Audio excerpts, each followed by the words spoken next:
Welcome to Transqat. I'm Claire McCarthy.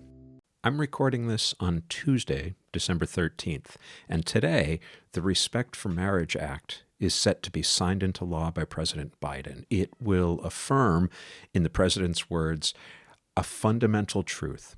Love is love, and Americans should have the right to marry the person they love. Respect, love, rights. I am so happy to hear those words applied in a meaningful way to queer lives. This law officially relegates DOMA to history's compost pile, but more importantly, it reflects bipartisan support. See, basic human rights aren't a red issue or a blue issue, they're an American issue. Senator Michael Bennet of Colorado, where just recently the Club Q shooting saw the death of 5 people, said, quote, "As a nation, we will never flourish if we choose to depend on a permanent underclass deprived of some or all of the freedoms others enjoy." For myself, I'd refer back to the poet and philosopher from the great state of New Jersey who said, in the end, nobody wins unless everybody wins. 2023, which is, as I record this, only 19 days away, will mark the 40th anniversary of the Hartford Gay and Lesbian Health Collective. That's 4 decades of service to folks with diverse sexual orientations, gender expressions, gender identities. Their mission is to provide health and support services, education, and advocacy. This week, I'm joined by Kim Adamski, an HIV prevention specialist at HGLHC. We talk about the many services offered there, and among other things, we get an update on Mpox, as it's now being called. If you'll recall, we last discussed the Mpox outbreak in September with Dr. Marwan Haddad. HGLHC offers things that can be sometimes hard to come by for us queer folks. A safe and welcoming environment, quality health care, and no judgments. Hope you enjoy the conversation. Anything you wanted to ask before we get rocking, or anything? Not really. Looking forward to seeing where our conversation goes. All right. Well, Kim Adamski, welcome to Transqat. Hi, thanks for having me. We are just on the other side of, I believe, the 20th one big event. Yes, it was. It was also our first one in person in a few years because of COVID.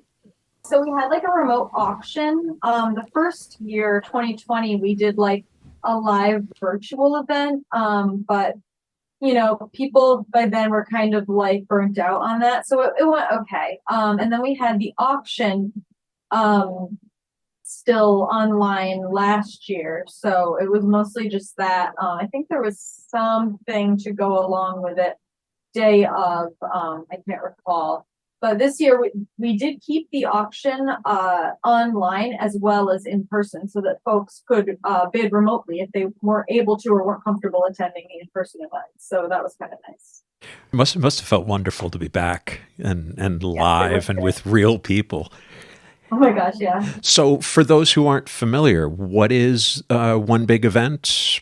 One Big Event is our big fundraiser gala every year for the Hartford Gay and Lesbian Health Collective. There's dinner, dancing, there's a big silent auction as well as a live auction with items of all different costs. I mean, I bid on like a sweater, but like somebody else bid on like a whole vacation in Vermont. There's that. There's everybody dresses really nice. There's actually pictures on the current, and I think I posted the pictures from our photographer to our Facebook page. So everybody looked fabulous. Well, there again, post-COVID, we're all looking for a chance to get dressed up and look pretty and get out there.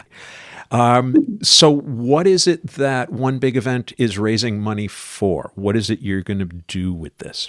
So the money from One Big Event helps us provide our services like sexual health clinic, STI testing. We have a dental clinic, we have educational programming, and also just general costs. Like, you know, sometimes we had to replace our a bunch of lights this week, stuff like that. So it's just general costs, it helps a lot because, we can only get so far with like our grants and stuff. Public health's underfunded. Do you go into the event with a set goal in mind, or is it just let's just do the best we can? I assume you have a set operating expenses that you need to shoot for.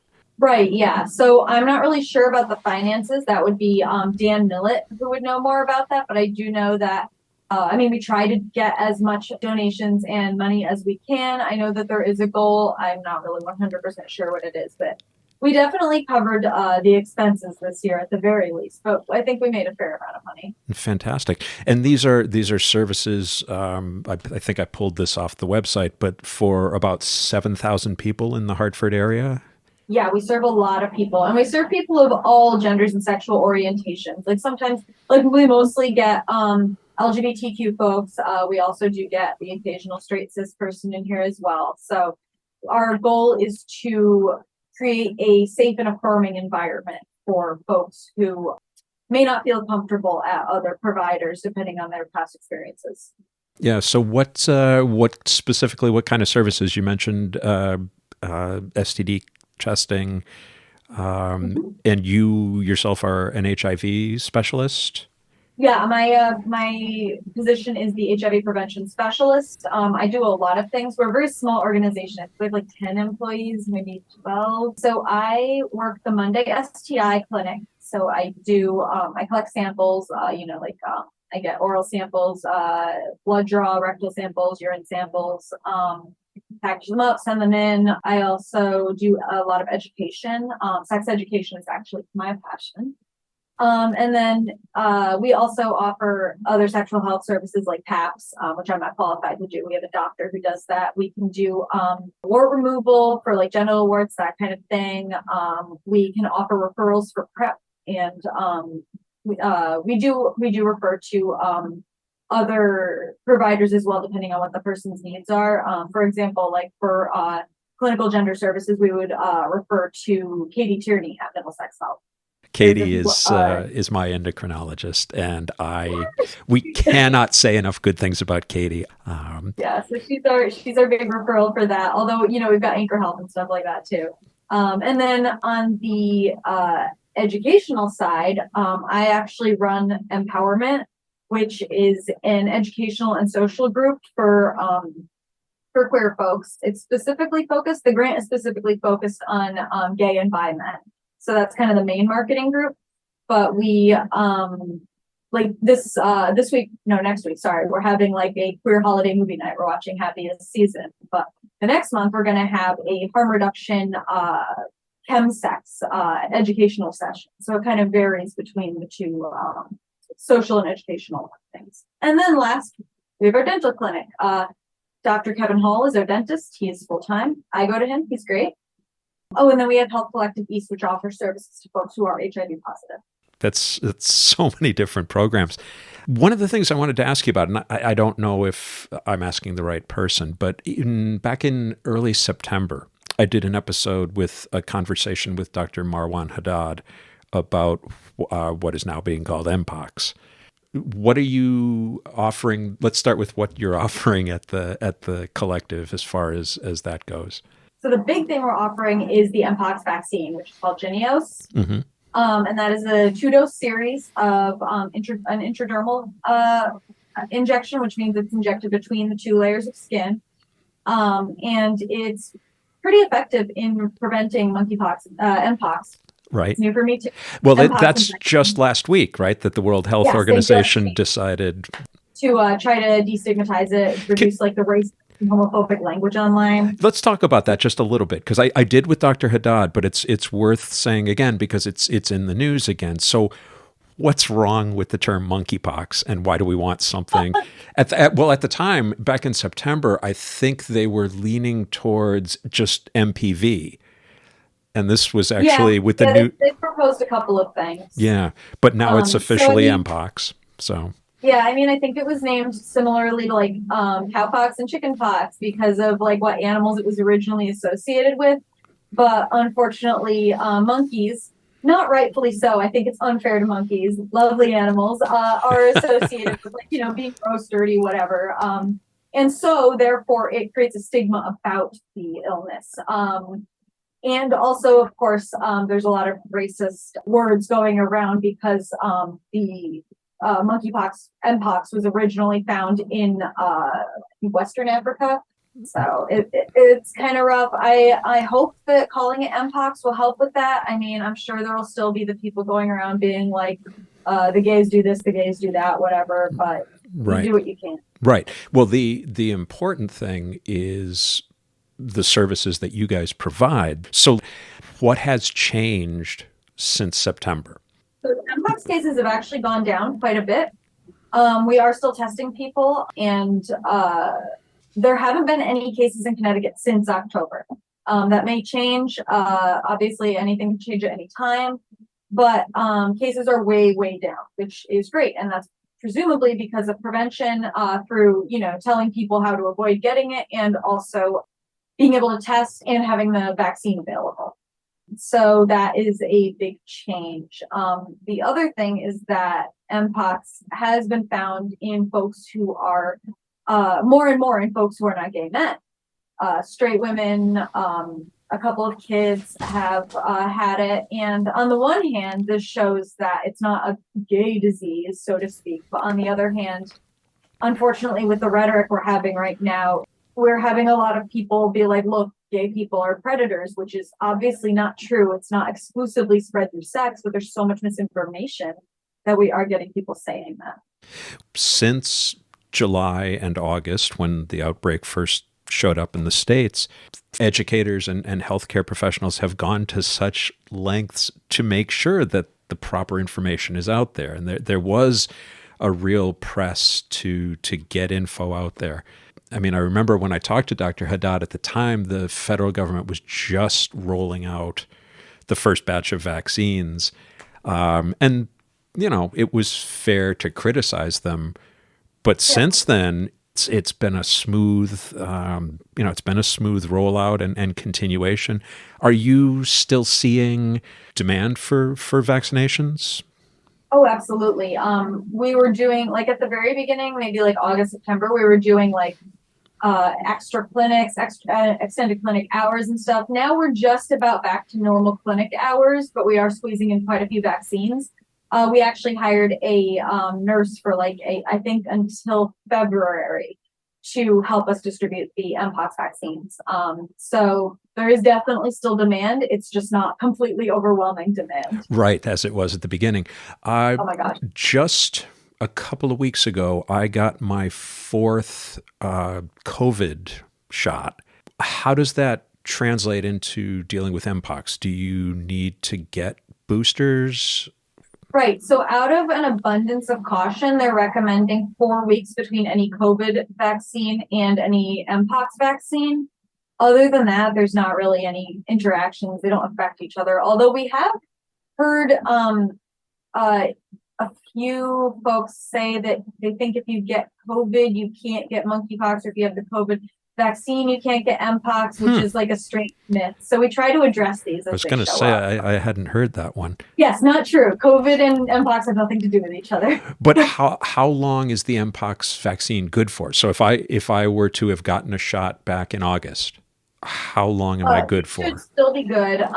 Right now, so they don't really know how long this specific vaccine lasts because it was approved in 2019. They are saying that the original smallpox vaccine, which was distributed until the 70s, probably confers some protection still now, but they recommend getting the Jynneos vaccine in addition. So since Jynneos is a smallpox and monkeypox vaccine, it may provide a very long-term protection, but we really don't know, basically. We're treating it as though we're not treating it as though it provides no protection after like 3 months or anything like that. But we're trying to find out, basically, like scientists are trying to find out how long it lasts. So it's still Sorry, that was really long-winded. No. And so basically still in the data collection stage. Yes. Yeah. Much better. Thank you. Yeah, no. And that makes sense, that you're not going to have all the answers at once. It is alarming that same degree of stigma that happened at the onset of the AIDS epidemic, that same rhetoric is being used with Mpox, and that is alarming. Yeah, I wasn't around for the HIV epidemic initially, but I heard from a lot of folks who were that it's kind of triggering to hear some of the things people are saying about Mpox after having lived through HIV. Yeah, absolutely. One of the things about healthcare that I wanted to just segue into, if we could, is that it intersects with so many other things in terms of your age, race, ethnicity, money, right? If you don't have the money, you don't have the healthcare. So I wanted to ask you about that. What do you see in terms of demographics at, should I just say the collective, or is there a... The collective is fine. Okay, cool. That sounds a little big brothery, but the collective is watching. Well, we're not spying on you yet. But what are your demographics like in terms of the folks you're helping? So I would say we have a pretty wide range. We get a lot of younger folks, definitely not exclusively, but younger folks are more likely to be having more partners, stuff like that, less likely to be like in a long-term relationship. And that's by no means applies to everybody, but I would say that is a higher risk group on average, and a group that we see a lot of. We see people from all over the state. Like, we'll get people from Waterbury, we'll even get people from New Haven. Occasionally we get people from around the Massachusetts border. So it's a huge variety. I would say we do get more men than women, and more men and women than non-binary folks, but we get a little of everyone. Right. Well, one of the things that, in terms of data collection, that I'm concerned about is the demographic of older queer folks also tends to be fairly ignored in statistics. And I'm wondering if you have a population of older LGBTQ folks that are coming in, or is it, I kind of anticipated you saying that it was a lot of young folks, but there are a lot of concerns with the older queer folks.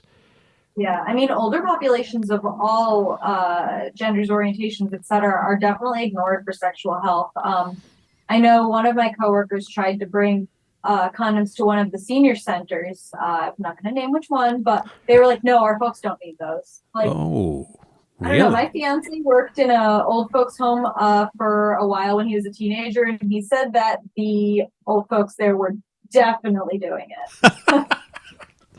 So can I get the address and the phone number of that later off mic? Could I? Yeah, that'd be nice. Thank you. The older demographic does not get enough services, and that is changing a little bit. There is actually a movable around the state LGBTQ senior center.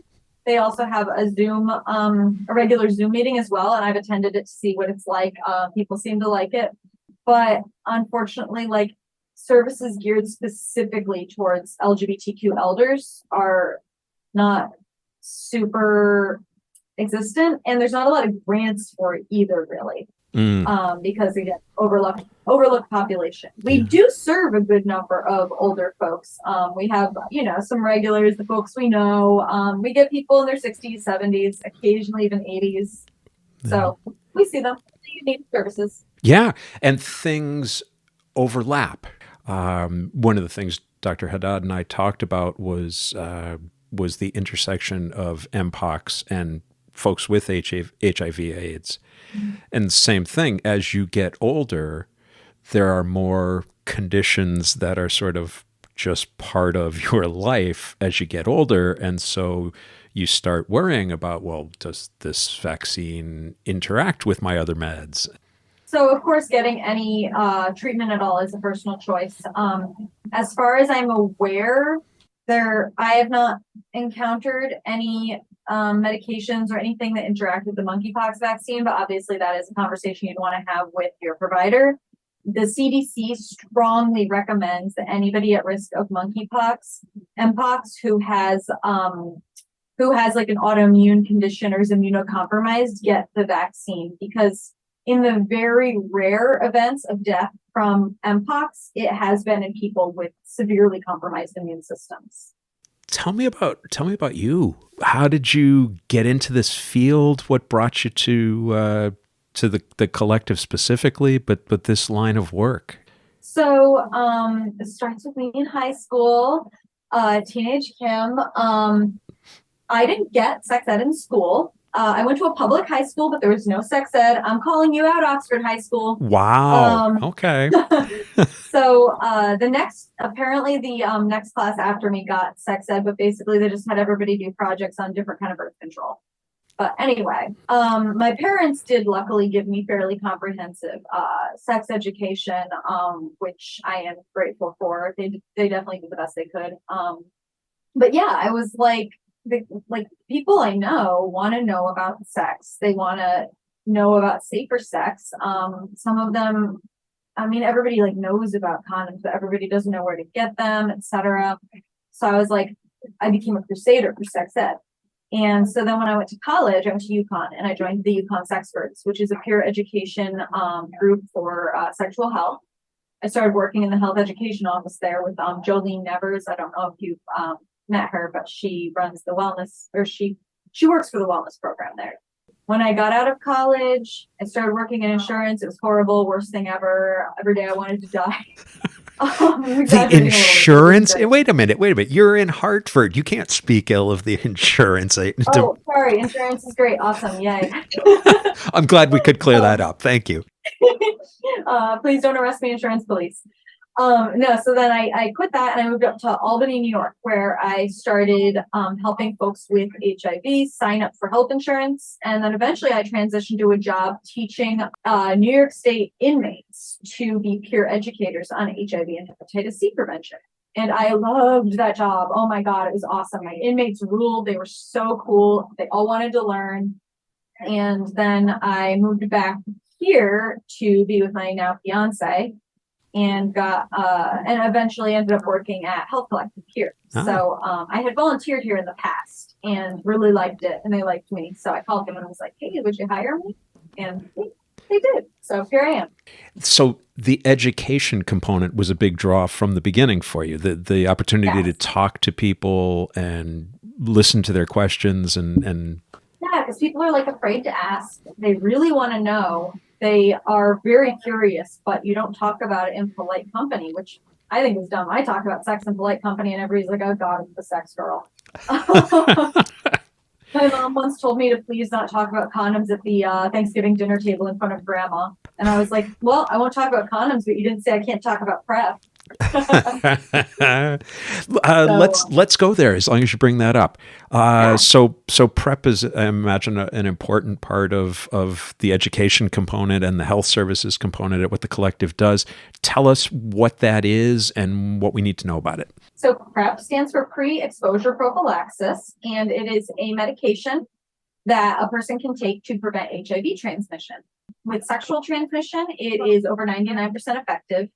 With it can also be used by folks who are intravenous drug users, and it's in the 70s, I think, percent effective there, just because it's a little higher risk to be putting shared needles directly in your body. But it is very helpful for that as well. But it can either be in the form of a daily pill. Some folks liken it to birth control, kind of, I guess.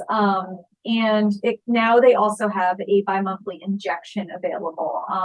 It's pretty new, so I can't guarantee all insurances cover it, but it is an option for a lot of people, especially folks who can't get to the doctor or pharmacy as often, or are afraid of people they live with finding out they're on PrEP. So a lot of people do choose to take PrEP to avoid getting HIV. It is recommended to still use condoms with it because it can't prevent things like gonorrhea and chlamydia, and the rates of those are going way up right now. Are they really? Goodness. Oh my goodness, yes. I'm sorry to hear that.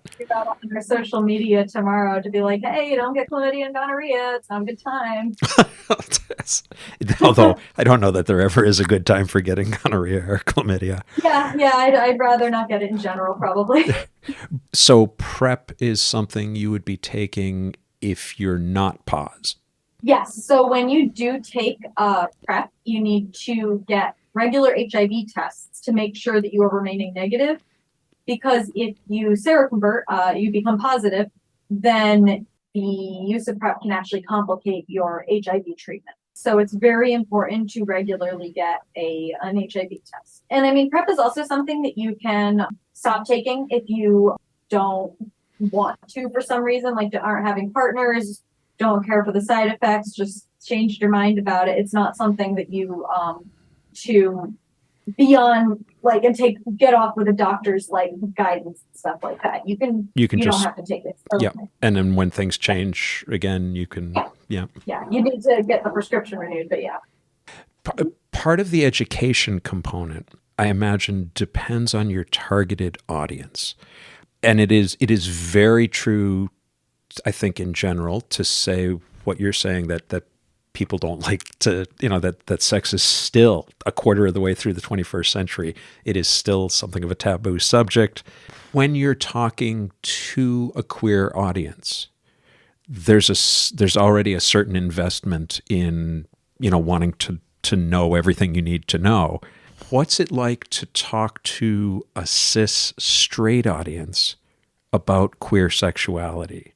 One thing that I have, so I actually give a presentation that, depending on the straight audience, it's either LGBTQ cultural competency for like general folks or for healthcare providers, depending on who I'm talking to. And one thing that I find that's very important to go over is just like the vocabulary, because most people don't want to be like offending people. And you get random people in there who are like, everybody's too offended, but most people want to be nice, but people just don't know and they're afraid to ask. Right. So I include a lot of vocabulary stuff, a lot of stuff about pronouns, because well-meaning people are still very confused about when they should use what pronoun, and they want to do well, and they don't want to hurt people or and even broader. Why is this important? I don't think that's been fully addressed comprehensively, so that the opposition says, "Oh, you're just being the PC police. You're all just unique snowflakes who want your own pronouns," when that's not the issue at all.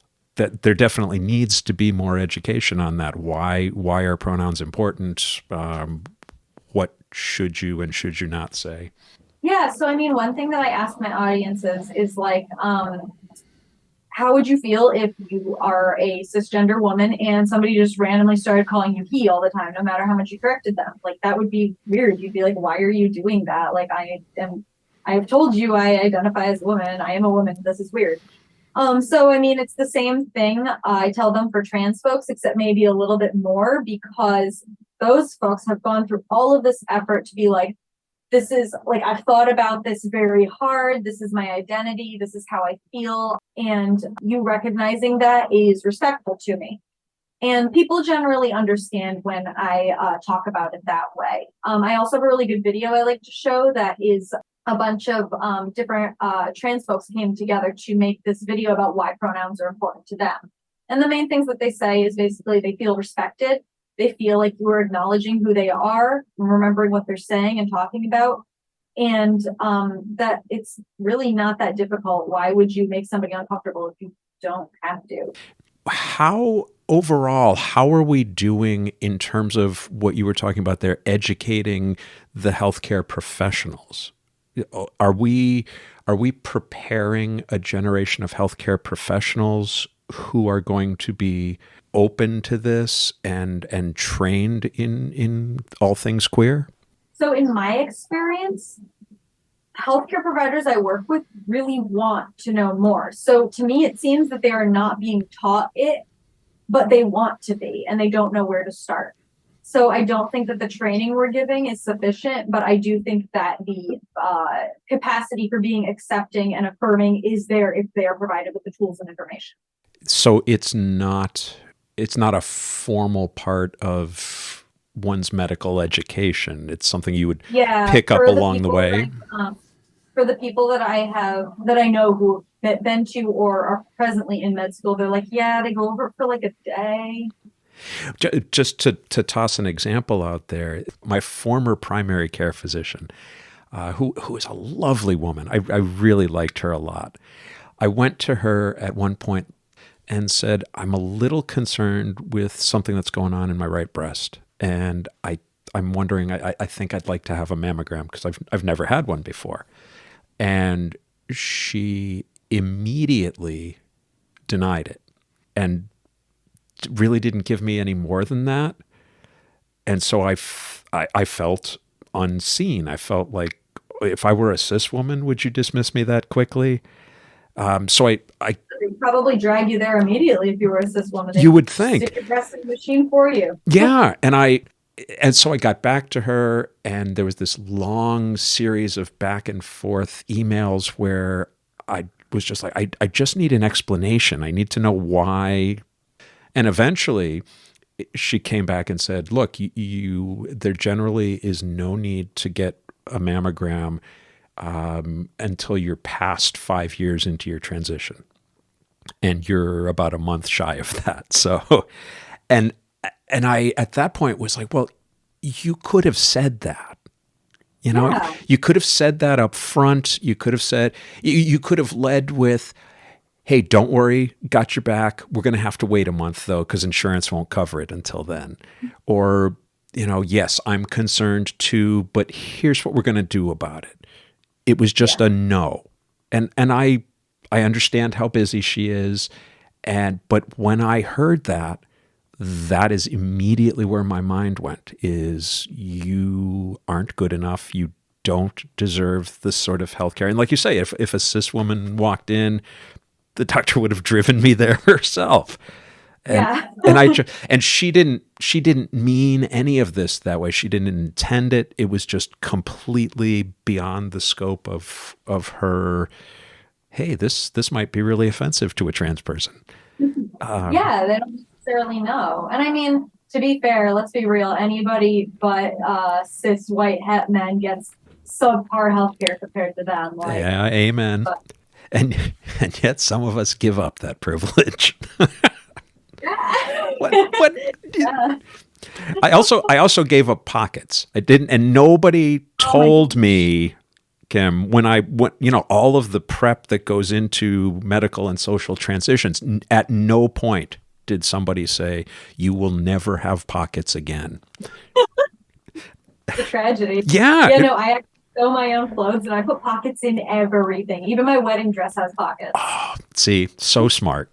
Let me just toss a couple of sort of last questions at you. And what's the biggest challenge and the biggest reward of being at the collective? I would say for challenges, it's when I give people advice or whatever on how they can keep themselves safer, but I keep seeing them again and again. And I know that there's a lot of barriers and people make their personal choices and everybody weighs the risks and benefits for themselves, but it is still frustrating. And one thing that really helped me with that is knowing about the trans theoretical model of change, which is basically, in very short, that you can provide people with the resources to help themselves, but you cannot force somebody to help themselves. So what I do is I provide the information and tools, and they can do what they want with it.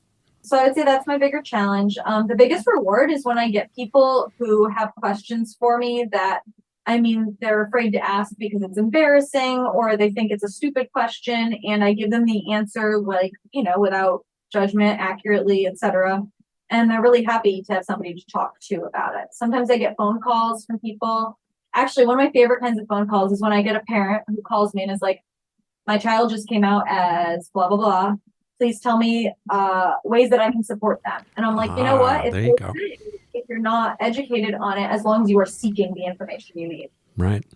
And that ability to put people in touch with the resources that can make them feel better about helping their kids. That's glorious. And I say that, to show you appreciation for the work you do, but also to point out that none of that sort of thing was available when I was young. Right. Yeah. It's nice to get people now. Yeah. So we don't want to take it for granted. Yeah.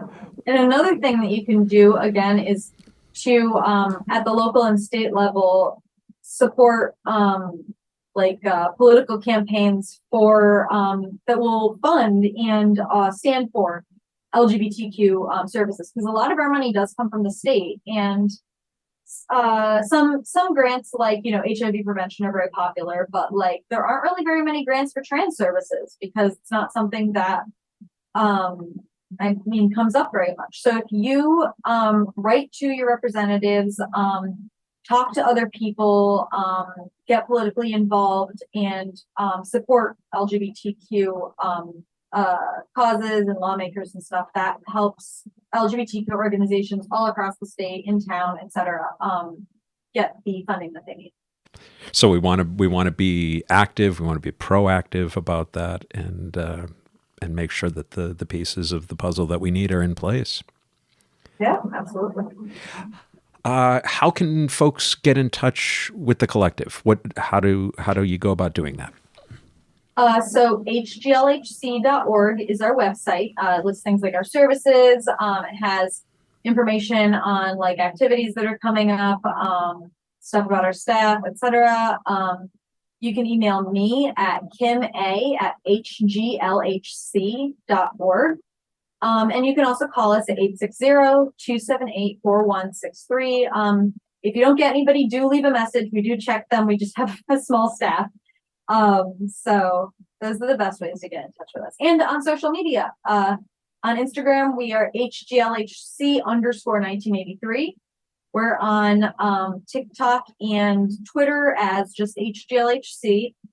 We're on Facebook as Hartford Gay and Lesbian Health Collective. I think that's everything we're on right now.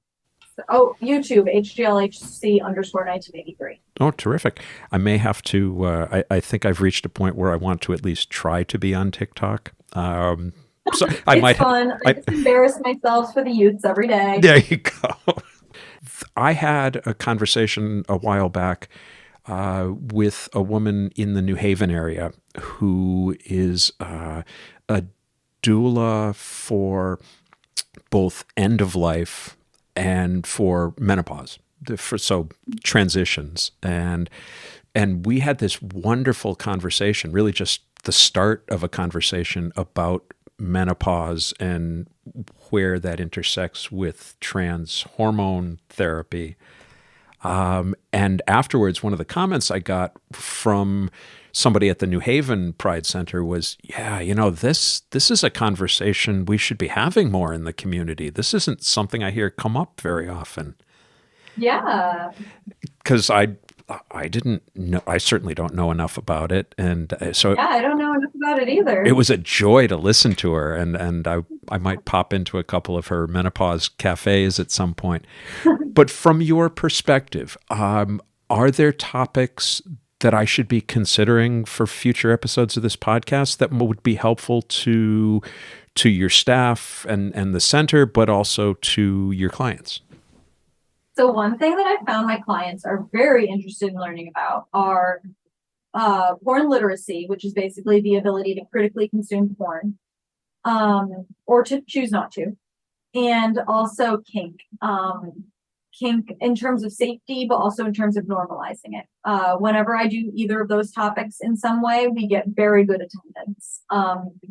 I also would say that LGBTQ family building isn't really addressed a lot. Folks know what the options are, but they don't even know where to start with them.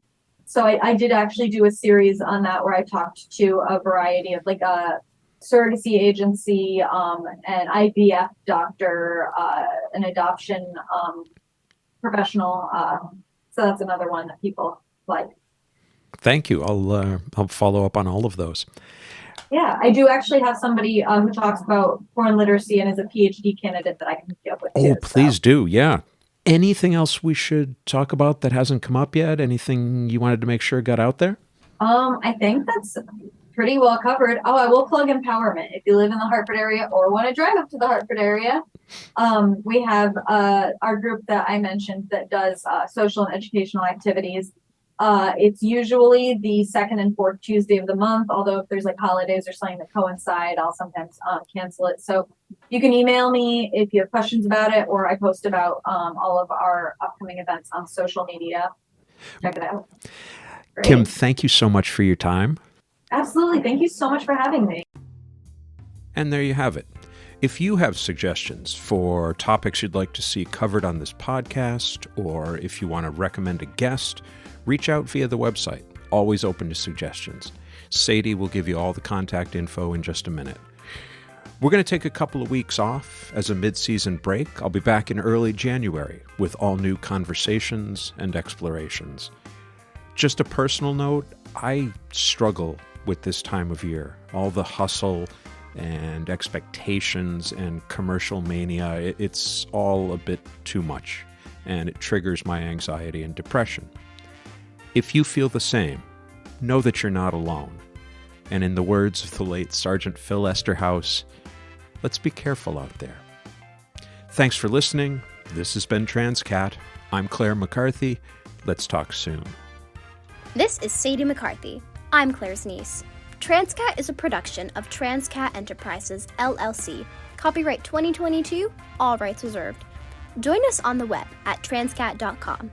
That's TRANSQAT.com. There, you'll find links to Transqat, the blog, writing projects, speaking engagements, and more. You can also meet the team who thought spelling cat with a Q was a good idea. Follow Transqat on Instagram, Facebook, Twitter, and YouTube. Leave us a comment on whatever platform you use to stream this podcast. Just remember to be kind. She has enough self-esteem problems already. To reach Claire with a question or a suggestion for an upcoming episode, just use the contact page at the website or email her directly at crmtransqat@gmail.com. Thanks for listening.